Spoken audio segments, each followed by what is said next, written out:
Just 2 weeks until the Dakota Bowl. That means 2 wins and you're playing for a title in the Fargo Dome. Some teams going for history, including the Legacy Sabres, a school that is hosting their first ever playoff game and looking for their first ever postseason win.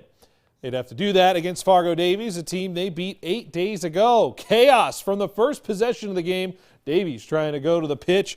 Ball is loose, and Legacy's Aaron Urlacher falls on top of it. Eagles trying to turn things around in their second possession. It's Oliver Luck. Does it right up the gut. 50 yards untouched to give the Eagles a 7-0 lead in the first. Early second quarter now. It's Lucky Luck again. This time taking the pitch on the option, goes up the sideline and into the end zone. Second of 3 touchdowns at the half to make it 15-0. Eagles hoping to come out of the half hot, and Mason Clabo finding Raymond Brown in the end zone.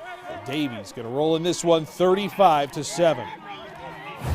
Century Patriots, the 8 seed, taking on top seed West Fargo Cheyenne. Patriots trying to pull up the upset of the Century. Cheyenne down late in the fourth. Nothing to do but to throw it. They roll out, and it's Ryan Brynjolfsson on the other end picking it off. Patriots take over. But nothing going on that possession, so they decide to trust the defense, punt it away.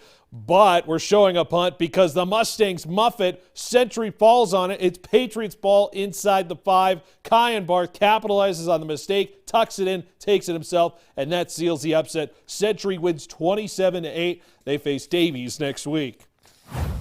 Second-seeded Mandan hosting West Fargo on the other side of the bracket.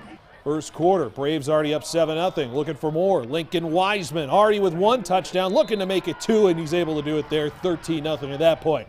After a punt, Braves next possession, play action. Carson Jablonski, he's going to cut inside after the long reception, and it's a foot race across the field. No one catching him there.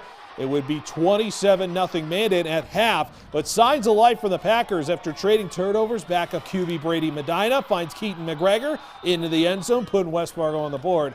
But late third quarter, Mandan trying to pull away. It's Jablonski able to hit the spin move and drags a defender into the end zone. 34-6 the score there. Few touchdowns late makes it a 34-18 final. So who would face Mandan, Shanley or Minot? Late first quarter. Michael Rosberg hitting Vakuri Hakeem on the deep throw, 59 yards, a touchdown, and Deacons lead 7-0. 2 minutes later, Rosberg takes it up the middle himself for a 3-yard score. Early 14-0 deficit for the Magi. Now we go to the second quarter. Rosberg again, staying hot. Going to find Hakeem again, this time on the bubble screen, and he's going to take it himself into the end zone to give the Deacons a 21-0 lead. But Minot with some life in the first half. A 62-yard punt puts Shanley deep, and then a sack and a fumble and a recovery in the end zone for the Magi defense to get it to 21-17. But Shanley stays hot, winning 42-14. They face Mandan next week. Class Single A playoffs. Dickinson at Fargo South. First play of the game, South's Brevin Wark hits George Hannesgaard for a 54-yard touchdown pass. 7-0 Bruins early. Second quarter down. Bruins going to the air again. Wark hitting Reese Kessel from 11 yards out. 14-0 South. Dickinson, though, not going away on the road. Stefan Zawodny finds Caden Krieg. Krieg going to do the rest after breaking the tackle. 65 yards to the house. 14-6 at that point, but it's not enough. Midgets are eliminated 38-12. Jamestown keeps the repeat dreams alive, 49-20. Other Single A scores. Fargo North wins by 2 over Valley City, and Red River rolls 40-7 over Wapaton.